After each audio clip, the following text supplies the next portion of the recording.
अभी तो उसके पढ़ने लिखने खेलने कूदने के दिन है।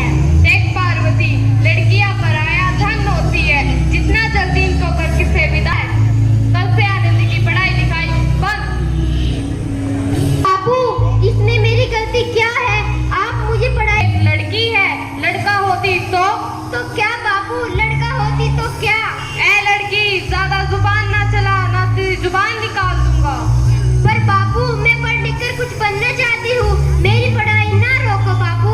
देख आनंदी, तुझे पढ़ना है तो पढ़, पर सारी उम्र बाप की छाती पर यूं बोझ मत करना बहन। बाबू, अभी मेरी उम्र पढ़ाई लिखाई की है, मैं पढ़ लिख कर डॉक्टर बनना चाहती हूँ। पढ़ाई पढ़ाई पढ़ाई, आज तेरी कॉपी किताबों का काम तमाम कर नहीं छोड़। नहीं बाबू नहीं, मत फाड़ो। नहीं बाबू नहीं, ये क्या कर रहे हो बाबू? ये तुमने क्या किया बाबू? आज तुमने मेरी इन किताबों को ही नहीं फाड़ा, मेरी किस्मत फाड़ दी, मेरी किस्मत। ये कॉपी किताबों ना सिर्फ छोरों के हाथ में अच्छी लगती है, छोरियों के हाथ में तो मेहंदी अच्छी लगती है, मेहंदी। पर बाबू, मैं लड़की हूँ तो क्या हुआ? लड़का और लड़की तो हमारे दोनों आंखों समान होते हैं। देख छोरी, ये एहसान मान कि अब तक तू जिंदा है, कहीं बचपन में गला दबाकर मार दिया होता तो ये दिन देखना नहीं पड़ता। पर बाबू, मुझे चूल्हा जलाना अच्छा ना लगे है। देख छोरी, जितना जल्दी तू चूल्हा चौका जलाना सीख ले उतना अच्छा है, और तेरा ब्याह तो होगा, वो भी कल के कल।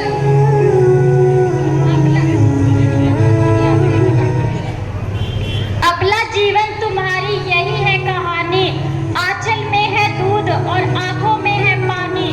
मुझे माफ कर दे आनंदी, तेरे बापू के जिद के आगे मेरी एक न चलेगी। माफ कर दे आनंदी, माफ कर दे। तो इस प्रकार मात्र 9 वर्ष की छोटी उम्र में आनंदी का विवाह गोपाल राव जोशी से हो गया।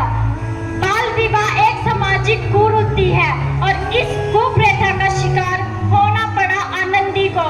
5 वर्ष बाद आनंदी 14 साल की हो गई है। उनके घर एक शिशु ने जन्म लिया है। आगे क्या होता है देखते हैं।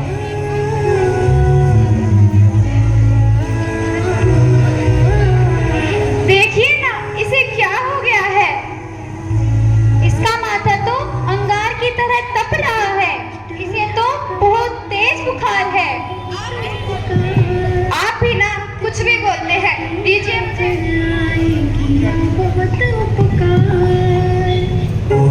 ये तुम क्या कर रही हो आनंदी? भगवान की विभूति लगा रही हूँ। बस करो आनंदी, ये अंधविश्वास है। माधव, माधव, जल्दी से वैद्य जी को बुला के लाओ। अरे आप यकीन तो कीजिए, भगवान की कृपा से इसका माथा ठंडा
के कष्ट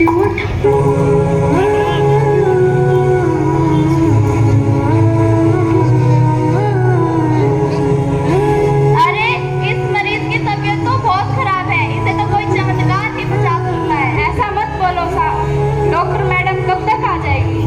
देखिए ये आ गई डॉक्टर मैडम।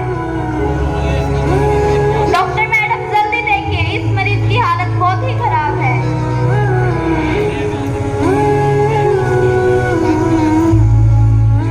अब आप बिल्कुल ठीक है। मौत के मुंह से बचाया डॉक्टर मैडम ने आपको। डॉक्टर साहब ने मुझे बचा लिया, मुझे मिलना है डॉक्टर साहब से। डॉक्टर साहब नहीं, डॉक्टर मैडम बोलो। डॉक्टर मैडम, उन्होंने ही आपको जीवन दान दिया है। ये आ गई डॉक्टर मैडम, मिल लीजिए इनसे। डॉक्टर मैडम आपका बहुत बहुत धन्यवाद। इसके आपने मेरी जान बचा ली, इसके भला मैं गरीब आपको क्या दे सकता हूँ? वचन वचन चाहिए मुझे कि कभी ये नहीं कहोगे कि लड़कियां कुछ नहीं कर सकती। वचन? ये कैसा वचन? अरे श्यामलाल, तुमने पहचाना नहीं? तुम्हारी बेटी आनंदी। आनंदी? मेरी बेटी आनंदी? डॉक्टर? हाँ बापू, वही आनंदी जिसके लिए बचपन में तूने चूल्हा और दूल्हा के अलावा कुछ नहीं सोचा था। माफ कर दे मेरी बच्ची, मुझे माफ कर दे, मैं तेरा अपराधी हूँ। नहीं बापू, आपने ही तो कहा था। नहीं बापू, लड़कियों के हाथ में तो सिर्फ मेहंदी अच्छी लगती है। लड़का और लड़की में फर्क करना, दोनों आंखों के समान फर्क करना है। एक का पढ़ना, दूसरे का ना पढ़ना सामाजिक अंधकार है बापू, सामाजिक अंधकार। मुझे माफ कर दे मेरी बच्ची, मुझे माफ कर दे। तूने सारी उम्र मुझसे कुछ ना मांगा तो सिर्फ बराबरी का दर्जा। सच तो ये है कि मैं तेरी माफी के लायक भी ना हूँ बेटी। मुझ जैसा बाप तेरे बराबरी करे उसके लायक भी ना बेटी। मुझे माफ कर दे, मुझे माफ।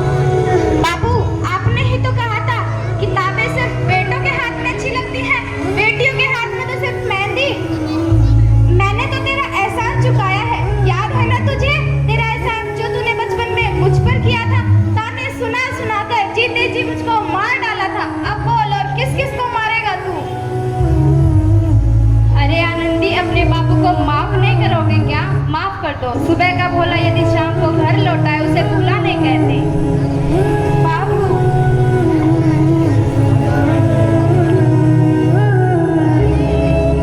तो इस प्रकार आनंदी गोपाल राव जोशी ने अपनी मेहनत और अटूट इरादे से न केवल भारत की पहली महिला डॉक्टर बनी, बल्कि आगे चलकर उन महिलाओं के लिए सुनहरा रास्ता भी दिखा गई जो आगे चलकर कुछ बनना चाहती थी।